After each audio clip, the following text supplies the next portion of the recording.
Note کرو، ہم لوگ تو 2 روٹی کے لیے ہزاروں کو دھوکہ دیتے ہیں. جو بزنس کرتے ہیں اس کا دار و مدار دھوکے پر. کوئی بھی ہم کام کر رہے ہیں، اگر موبائل کی دکان ہے ہماری تو اس پر بھی دھوکہ، گھڑی کی دکان ہے تو اس پر بھی دھوکہ. کتنے پرسنٹ لوگ ایسے ہیں جو پوری ایمانداری کے ساتھ، سچائی کے ساتھ اپنا بزنس کرتے ہیں. ہر آدمی اپنے گریبانوں میں جھانک کر سوچ سکتا ہے، دیکھ سکتا ہے اور سوچ سکتا ہے اپنے بارے میں. کتنے لوگ ایسے ہیں جو اس پرسنٹیج کا خیال رکھتے ہیں. ہر آدمی سوچے وہ کس بزنس سے جڑا ہوا ہے اور اس کی بزنس میں کتنا جھوٹ وہ بولتا ہے اور کتنا سچائی سے کام لیتا ہے. ہم سے زیادہ آپ اپنے کاروبار کے بارے میں اچھی طریقے سے جانتے ہوں گے. ہم کو 2 روٹی شام کو کھانا ہے، اس کے لیے ہم اتنا پاپڑ بیلتے ہیں، اتنا دھوکہ دھڑی کا کاروبار کرتے ہیں. لیکن ذرا غور کیجئے، سمندر کی گہرائیوں میں رہنے والی ایک مچھلی ہے جس کو وہیل مچھلی کے نام سے جانا جاتا ہے، جس کو وہیل مچھلی کہا جاتا ہے. یہ سب سے بڑی مچھلی مانی جاتی ہے. پانی کے بڑے بڑے جہازوں کو یہ مچھلی الٹ دیتی ہے. اب تو پانی کے وہ شپ کے اندر جہازوں میں آرے لگائے جانے لگے ہیں تاکہ یہ مچھلی اگر جہاز کے نیچے آ جائے تو پانی کے اس جہاز کو الٹ نہ دے، پلٹ نہ دے، وہ آرے سے کٹ جائے تاکہ مسافروں کو، پانی کے اس شپ میں بیٹھے ہوئے لوگوں کو خطرات کا سامنا نہ کرنا پڑے. اتنی بڑی مچھلی ہوتی ہے وہ وہیل مچھلی. وہیل مچھلی کے بارے میں آتا ہے کہ وہ ایک دن میں 40 ٹن گوشت کھاتی ہے. 40 ٹن، 40 کلو کا 40 کلو کا ایک من ہوتا ہے. 100 کلو کا ایک کنٹل ہوتا ہے. 10 کنٹل کا ایک ٹن ہوتا ہے. آپ اندازہ لگائیے اور تھوڑی سی دیر کے لیے اپنا دماغ اس مچھلی کی طرف لے جائیے. ہم کتنا کھاتے ہیں؟ 2 روٹی، 3 روٹی، 5 روٹی زیادہ سے زیادہ. اور وہ ایک مچھلی، وہیل مچھلی 5 کلو نہیں، 50 کلو نہیں، 100 کلو نہیں، کہ 100 کلو کا ایک ٹن ہوتا ہے، ایک کنٹل ہوتا ہے. 10 کنٹل کا ایک ٹن اور 40 ٹن. غور کریں آپ اس کی غذا کے بارے میں، اس کی خوراک کے بارے میں. اور یہ 1 سال میں نہیں کھاتی، 1 دن میں کھاتی ہے وہ وہیل مچھلی. لیکن 40 ٹن اس مچھلی کو جو 1 دن میں گوشت کھاتی ہے، اس کی خوراک ہے، اس کی ڈوز ہے. یہ میرا رب، میرا پروردگار اس مچھلی کو بھی بھوکا نہیں سونے دیتا ہے. وہ مچھلی بھی سمندر کی گہرائیوں میں جب رہتی ہے، اس کو آرام کرنا ہوتا ہے تو وہ شکم سیر ہو جاتی ہے اور کھانے کے بعد بھی وہ مچھلی آرام کرتی ہے.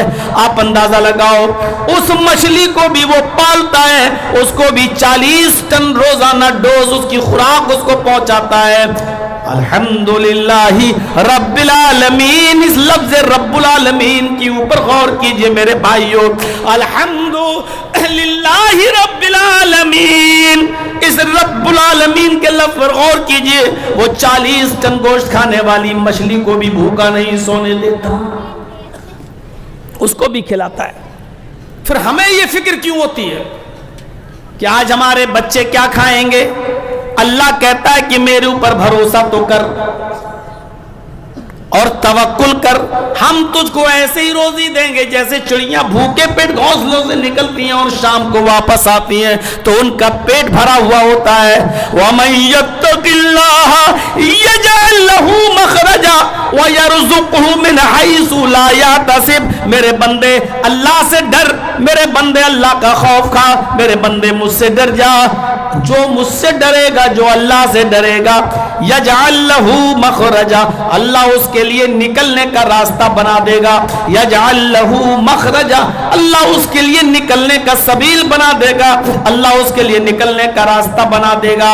وَيَرْزُقْهُ مِنْ حَيْثُ لَا يَحْتَسِبُ، اور اس کو ایسی جگہ سے روزی دے گا، ایسی جگہ سے اس کو روزی دے گا جہاں اس کا وہم و گمان بھی نہیں پہنچا ہوگا، جہاں اس نے سوچا بھی نہیں ہوگا کہ مجھے ایسی جگہ سے روزی ملے گی.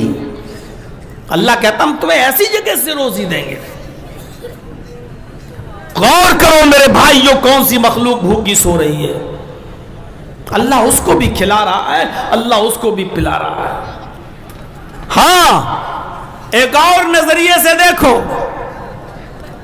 ہمارے بیٹے کی شادی ہے، کارڈ چھپ رہے ہیں، دعوت دی جائے گی. آج اپنے بیٹے کے ولیمے میں ہم کس کو بلاتے ہیں؟ اپنی بیٹی کی شادی میں ہم کس کو دعوت دیتے ہیں؟ جو ہمارے بہت قریبی ہوتے ہیں، ہمارے دوست اور احباب اور رشتہ دار ہوتے ہیں، ہم ان کو دعوت دیتے ہیں.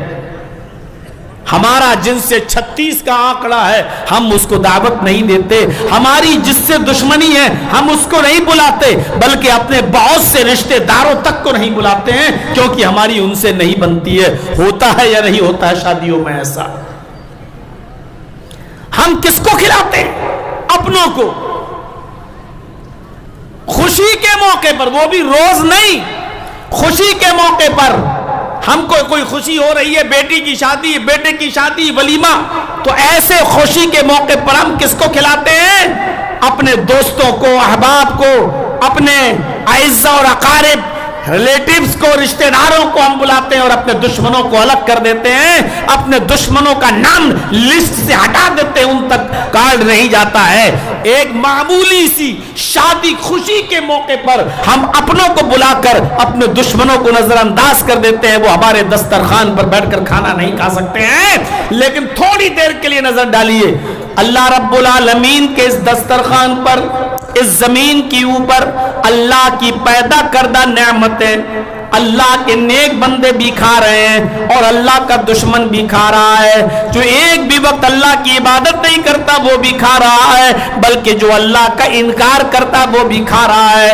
بلکہ اللہ کے ساتھ جس نے غیروں کو شریک بنا رکھا ہے، ہزاروں دیوی دیوتا اور ہزاروں مشکل کشا اور حاجت رواؤں کو اپنا معبود بنا رکھا ہے، اللہ کو چھوڑ کر غیروں کے سامنے جو سجدے اور ماتھے ٹیک رہے ہیں اور سجدے کر رہے ہیں، اللہ جانتا ہے کہ یہ میرا حق مار کر میرے بندوں کو دے رکھا ہے، شرک کرتا ہے. لیکن اللہ رب العالمین اپنے اس سب سے بڑے دشمن مشرک کو بھی کھانا کھلاتا ہے، اس کو بھی بھوکا نہیں سونے دیتا ہے. اس سے آپ اندازہ لگا سکتے ہیں کہ وہ کتنا رحم دل ہے، کتنا رحم والا ہے، کتنا رحیم ہے اور کتنا رحمان ہے. کتنا بڑا رحمان ہے وہ ہمارا پروردگار، کتنا بڑا غفور الرحیم ہے. اس کی نظر میں اپنا اور پرایا نہیں ہے، اس کی نظر میں یہ بھی نہیں ہے کہ یہ ہمارے سامنے سجدہ نہیں کرتا. یہ سجدہ کا وقت آتا ہے تو ہماری کسی مخلوق کے سامنے سر جھکا دیتا ہے، لیکن اس کے باوجود وہ اس کو بھوکا نہیں سونے دے رہا ہے، اس کو کھلا رہا ہے، اس کو پلا رہا ہے. الحمدللہ رب العالمین، تمام تعریفیں اس اللہ کے لیے ہیں، اس رب کے لیے جو دونوں جہان کا رب ہے، جو دونوں جہان کا پالنے والا ہے.